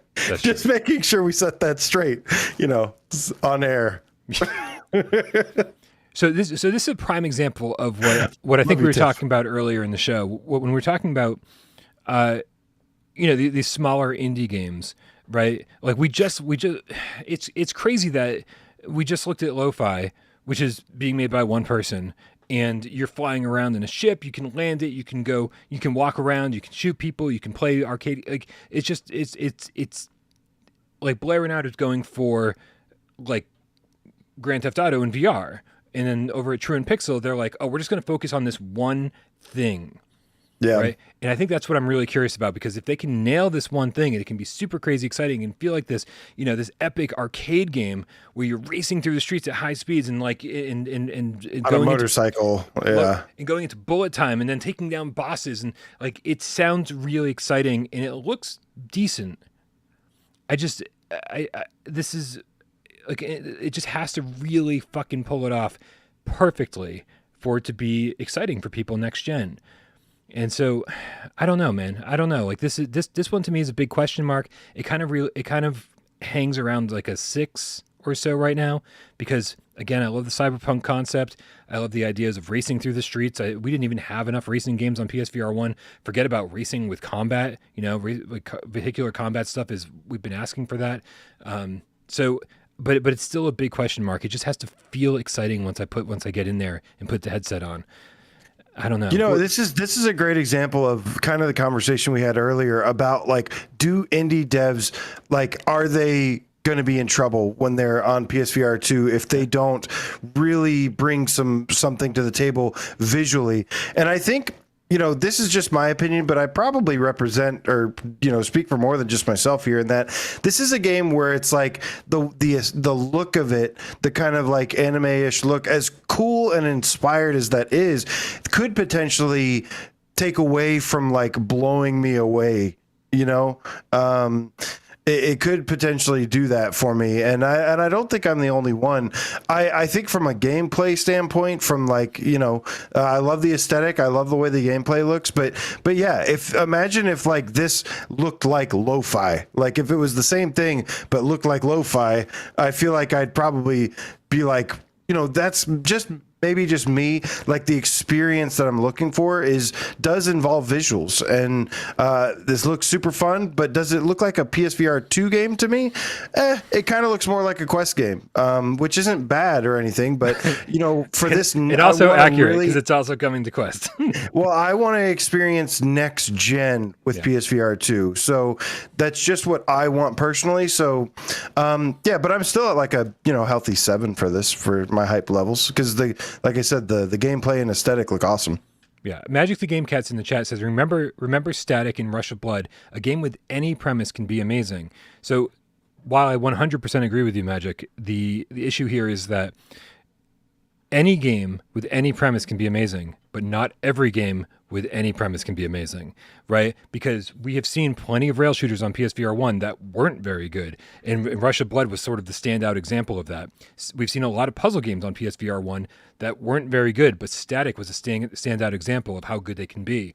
So the problem is that like I just don't have as much faith in every developer as maybe I want to have. And so when I see a game like this, I'm going to be like, man, I actually love the aesthetic, to be honest with you. I think it looks great because it has like this anime style, which obviously is what they were going like Akira. for. Mm-hmm. I'm sorry, how did you pronounce that? Akira. Well, one more time. Akira? I'm just fucking kidding, man. Akira? I'm just making fun of myself for getting into that conversation the last time Akira came up. But yeah, I mean, obviously that's what they were going for, and I think it looks a lot like what they were going for. My hope though, or my big question is it going to be enough when you finish a mission? Are you going to be like, man, I wish I could run out into the street and like, run through the city and do stuff in the city? Or is it going to be like, okay, this is just racing. Is this, because even with when we talk about the prospect of Rush of Blood 2 existing, we don't go, oh man, we really hope there's just a bunch more roller coaster rides. We go, man, I hope that roller coaster rides is just a part of it, and you're walking through this evil amusement park, right? That's just like been taken over by serial killers and demons and hallucinogenic fucking craziness. So I just, again, I hope it's enough. I really want it to be, because this game does look exciting, but not every game. I think it's going to be mostly just on the, just a fleshed out game of what it is on the tracks and stuff. But I agree, it could have some more legs if it literally gave you legs to walk around on. It could have more legs if it gives you legs. I don't know. All right, there's at least one more I want to ask you about, because this one I think is a pretty cool one. Yeah. Kayak VR Mirage. Sure. But Better Than Life.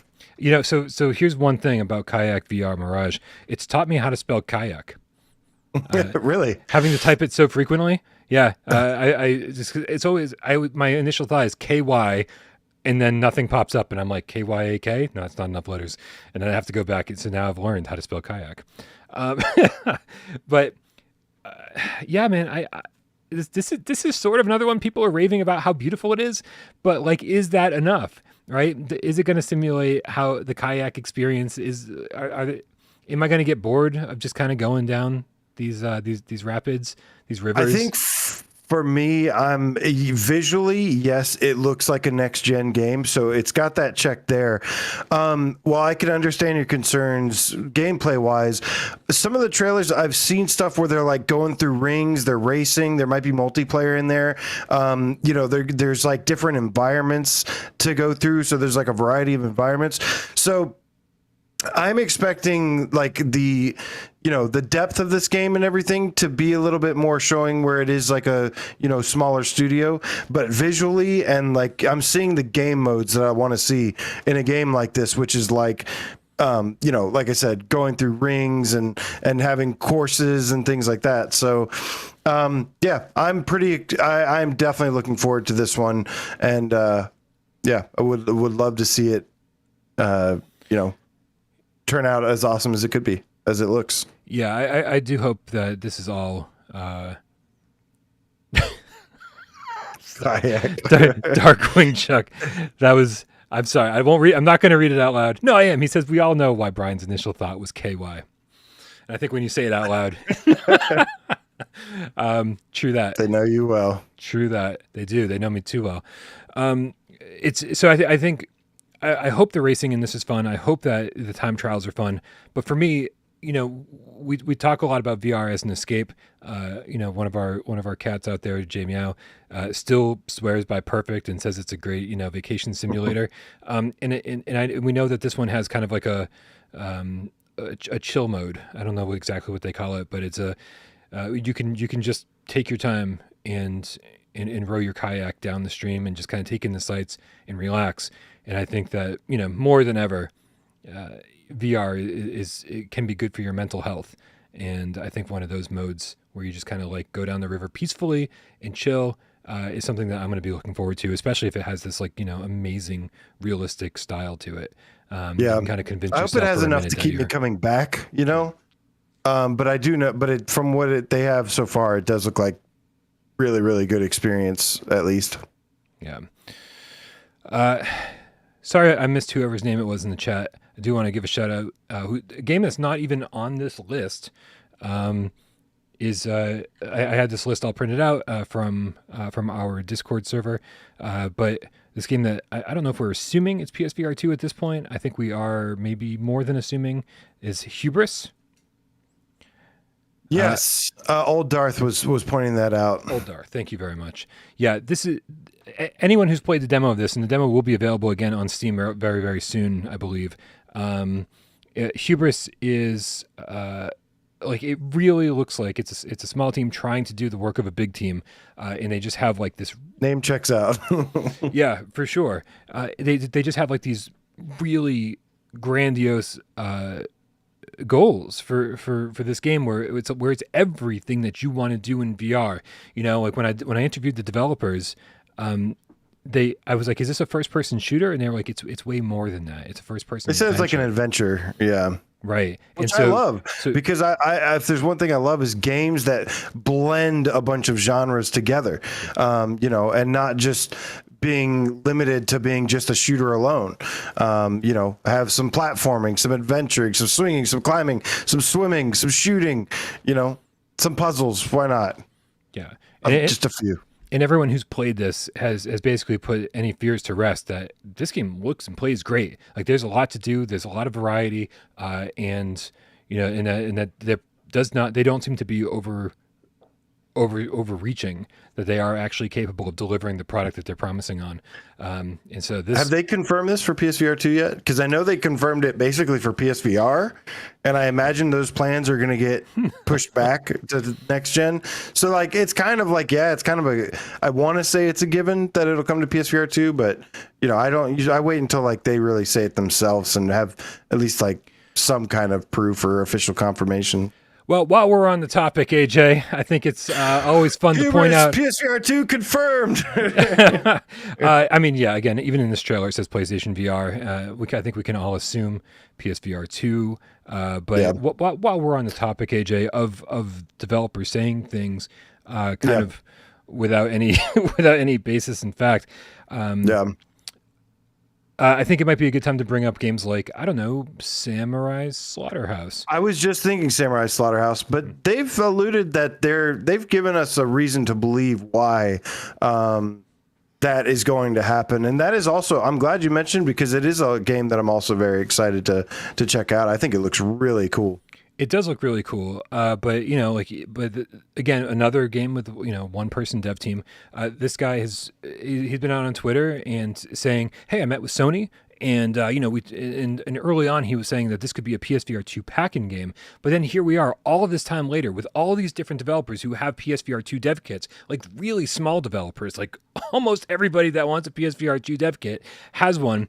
And this guy over there at Tab Games, I think it's Justin Tab, right? Is that his name? Yes, Justin. Yeah. Justin. He's out there he's out there on Twitter saying, "I still don't have my PSVR2 dev kit."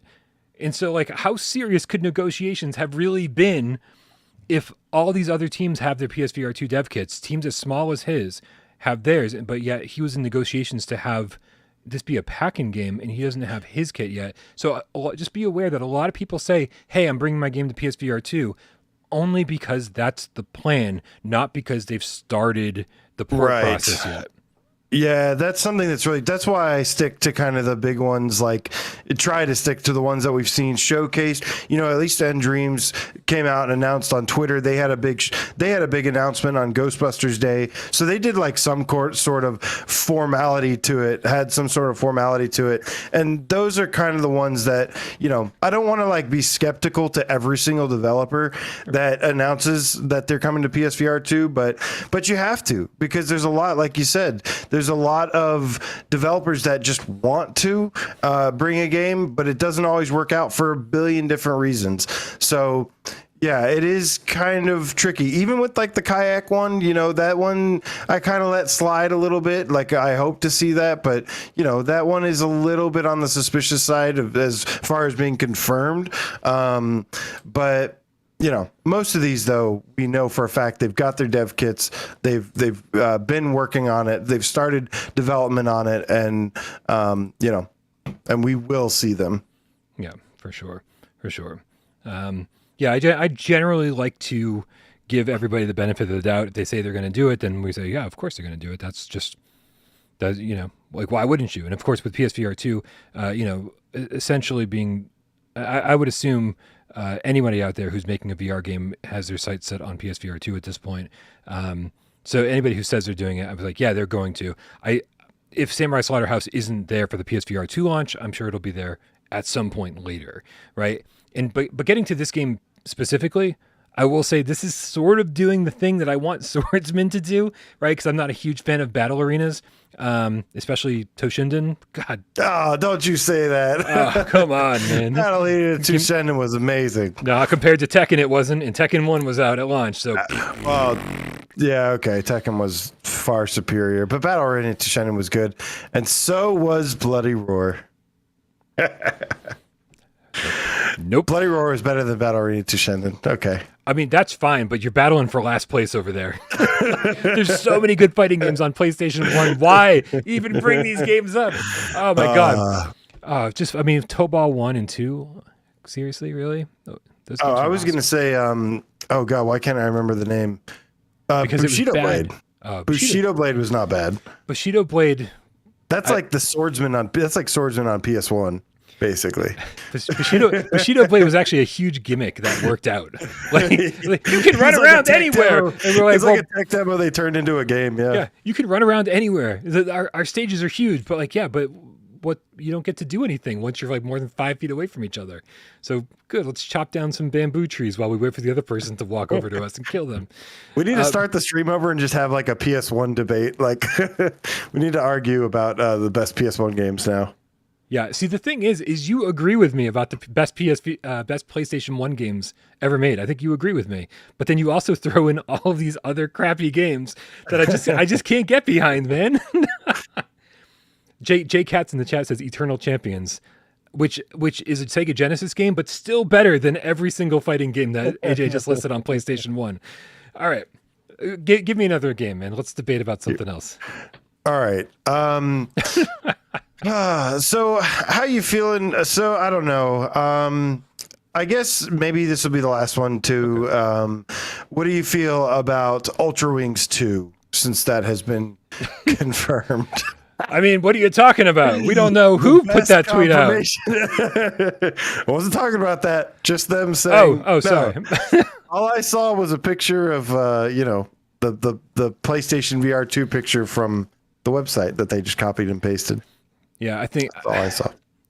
My excitement level for this is like probably around like a 6 or 7. I think if these guys can get, do you think they're going to touch it up? Do you think they're going to touch it up at all for PSVR 2 and like really touch it up or just like a little bit? I mean, I'm assuming this game's on Steam, right? Yes, I think there's a PC version or it's coming later. I'm looking it up now. So Ultrawings 2 is on Steam for $18 in early access, And some of the screenshots do look slightly better than the Quest version. At least, I don't Look know. mostly like the Quest version. Yeah. So I mean, I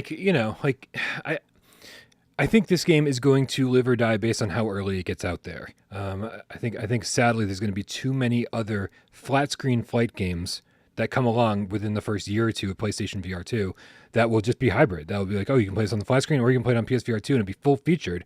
And if this game manages to get out there early and develop a good reputation like Ultrawings 1 did on PSVR 1, I think they could have a winner on their hands. Because we were even with Ultrawings 1, we were very, very forgiving of like the kind of primitive visuals because it felt so good to fly around and because they gave us so much fun stuff to do in the game, in that open world. And so if they can do the same thing all over again early on in the PSVR 2 lifespan, I think they'll have a winner. Yeah, I think they would boost their sales a lot if they actually touched up the textures with like some next gen looking stuff. Yeah. Oh, I think so too. But then that brings me to like Walkabout. I was like, because again, like Walkabout's not confirmed for PSVR 2. Yeah, but that's a mini golf. That's like the only multiplayer mini golf social game that we have. Yeah.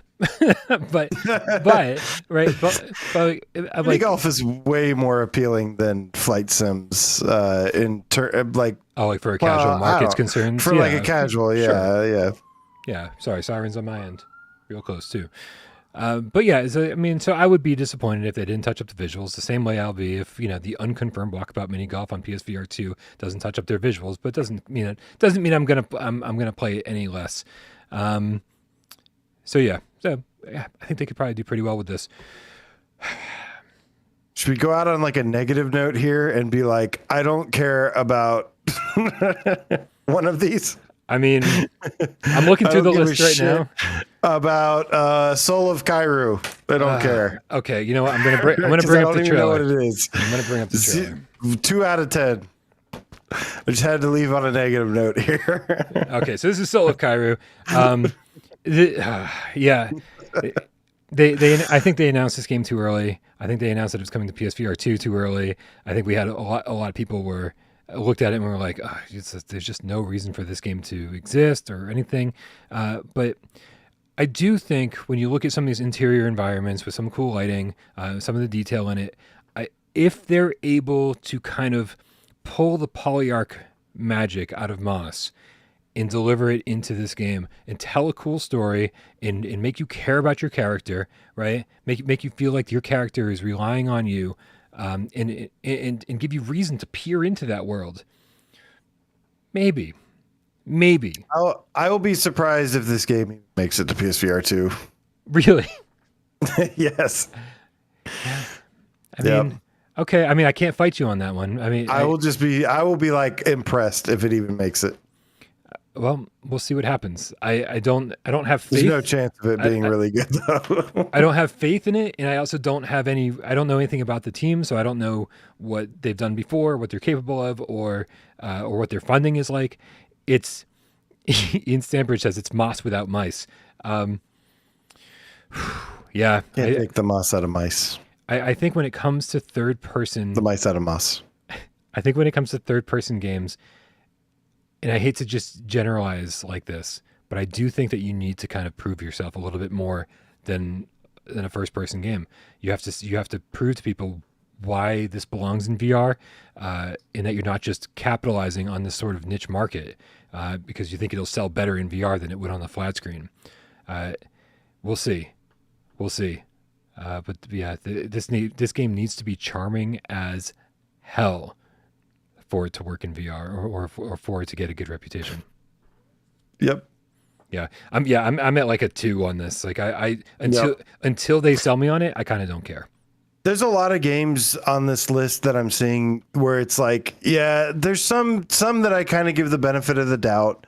Like, I could say the same for like Ghostbusters where we haven't seen anything. I could say the same for some of these other ones, but there's a lot on here where it's like, okay, you've showed me so little, and like you've basically shown me that you've gotten 5 seconds of the game working, but you're not actually doing anything, or there's no plot to the game. It's like, yes, I'm happy for you, but now your next goal is to make a game and impress me and make something that I'm going to enjoy. So you got a lot of these games have a long way to go before that. Agreed. AJ. Yo. Are you ready for a little PSVR 20 questions? I am, man. And once again, sorry about my internet cutting out, but hopefully extending the show a little bit made up for it, guys. And appreciate you very much. I kind of had a last minute change of thought here as far as my choice in game goes. So give me 1 second here. Just want to. I'm going to have somebody come out and take a look at my internet, even though it should be working. There shouldn't be anything wrong with it. I don't know what's going on. Oh, internet, will you ever cease to stop disappointing us? All right, I'm going to put 6 minutes up on the clock. It's my turn to host this game, which means, guys, I've got a PSVR game in mind up in this little tiny lizard brain of mine. And that means you guys out there and AJ have 20 yes or no questions to figure out what PSVR game I'm thinking of. Are you ready, AJ? Let's do this, cats. I'm going to need your help. Yeah, you are. It's not an easy one. On your mark. All right. Get set. Go. Is it a shooter? No. Okay. No, you wouldn't call it a shooter, no. Do you have hands in this game? Like represented hands, like I don't. They can be floaty, or I don't think so. I don't think. You don't think you have hands? I'm not going to count the question because I can't honestly remember. Really? Okay. Yeah. Is it a DualShock supported game? Yes. Okay. Figured it's DualShock. If he doesn't know if you have hands, I don't know. It could have other stuff, but we're going to skip that for now. So was the game released after 2018? Yes. Yes, it was. Okay. Oof. Are there puzzles in this game? No, there's no puzzles. No puzzles? Oh, so I might like this game then. Well, it's not a shooter. Let's see here. After 2018. I'm looking up a video to find out the hand question.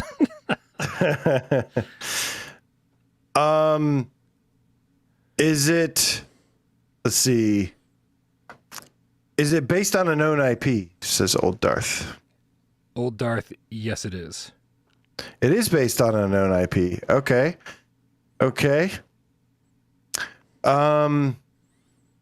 Ooh. Based on a known IP. It's not a shooter.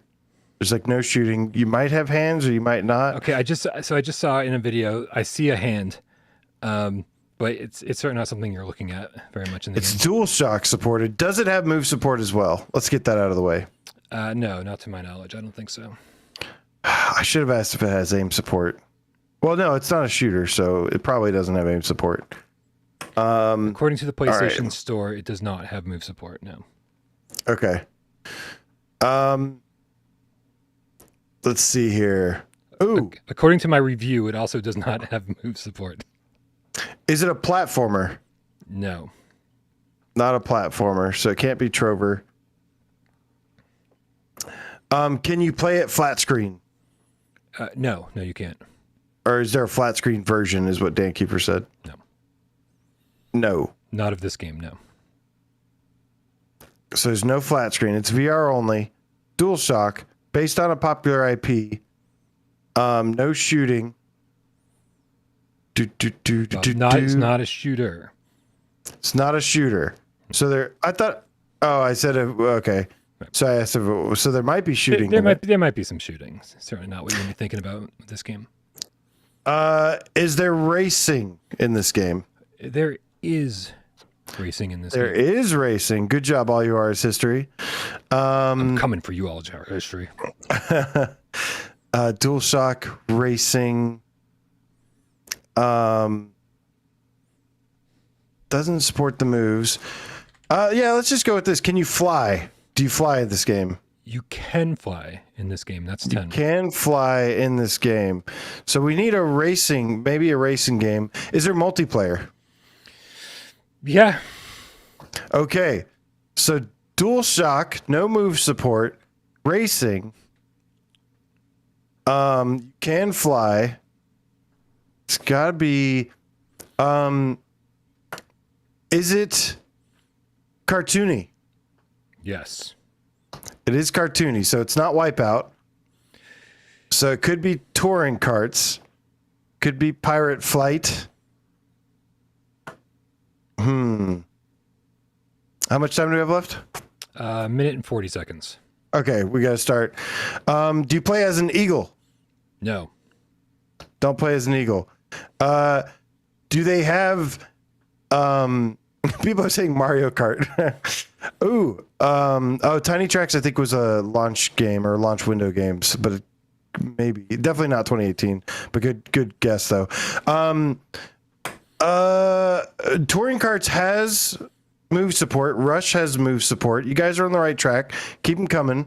Based on an IP though, yes. Is it no? But there's no flat screen mode, so it couldn't be Trackmania because Trackmania has a flat screen mode. Don't play as a bird. It's not Eagle Flight. Oh God, guys, we're running out of time, but we're on the right track here. We're so close. Do you fly RC airplanes in this? No, you don't. You do not. No, it's not based on a popular IP. Damn it. Let's see here. Are there cockpits in the game? No.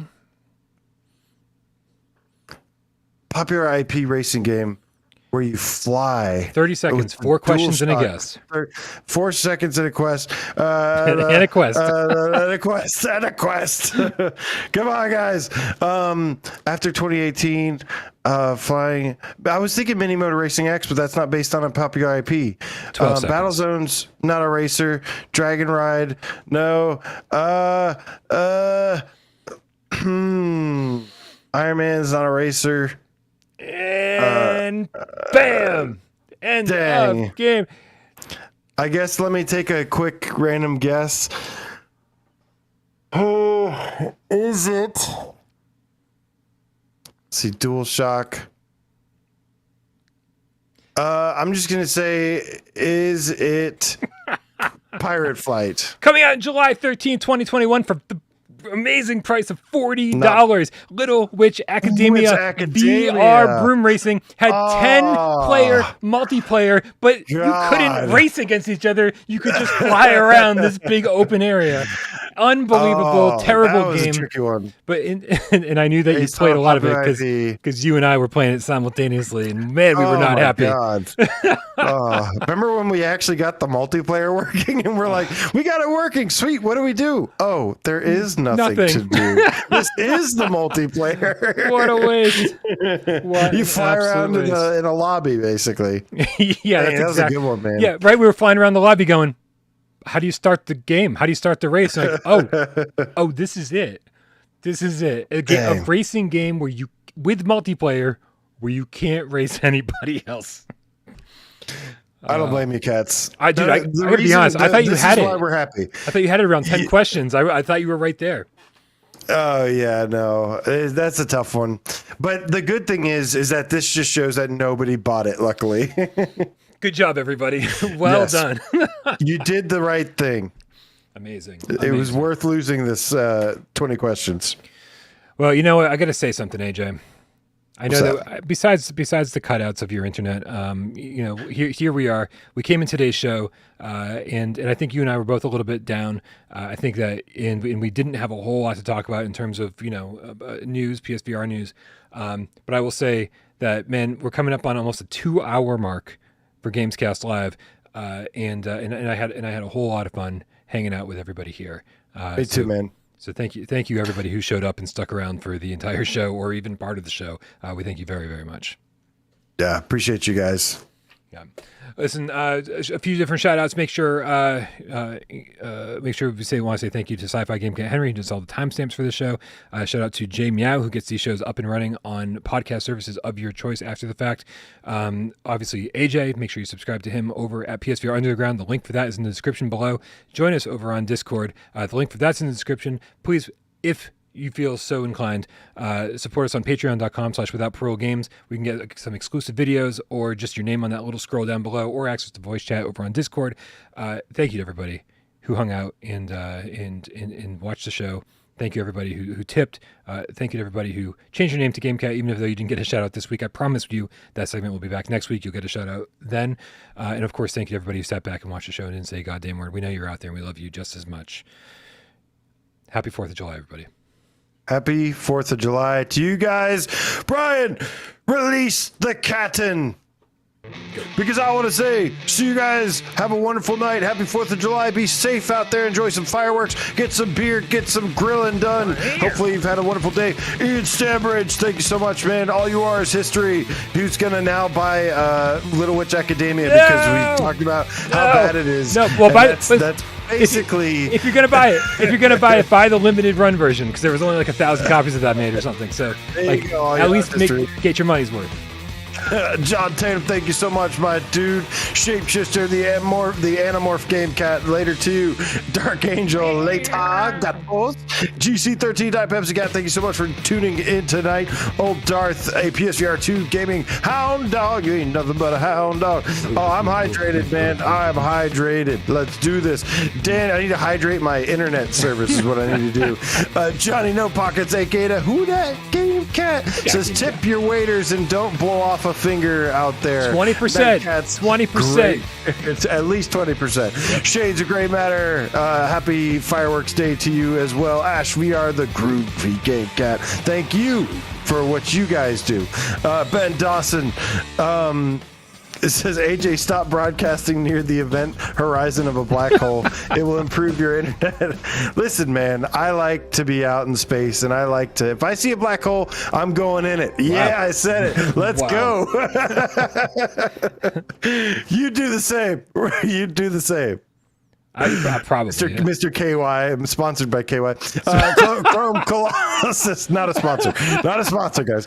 Chrome Colossus, aka GB, the abbreviated Game Cat, aka Genetic Blasphemy. Dude. Hector Robles says, get slimed. How fucking funny would it be if next week we actually had an actual sponsorship by KY Jelly? KY. Whatever the hell it is. Dr. Dance. And I could actually just hold it up on the screen next to me and do a real legit sales sponsors. We should just have fake sponsors. We should just have like a prop ready every week and just say like, this is our sponsor of the day. Can we get in trouble for that? Or can we just say they're a sponsor and then just... Let's play it safe and not do that. Yeah. I don't know. Dr. Dance, does that mean he can dance and heal people with his dancing? That would be amazing. Maybe. How cool would that be? I mean, I guess. Yeah, be the weirdest doctor you ever. Be like, doctor, I've got hemorrhoids. Comes in, starts doing a jig. You're like, what? I think that's called a witch doctor. Looper, good to see you, homie. All you guys have a wonderful night. Thank you so much, man, for all the support as always. Yeah. Happy 4th, everyone. We love you all.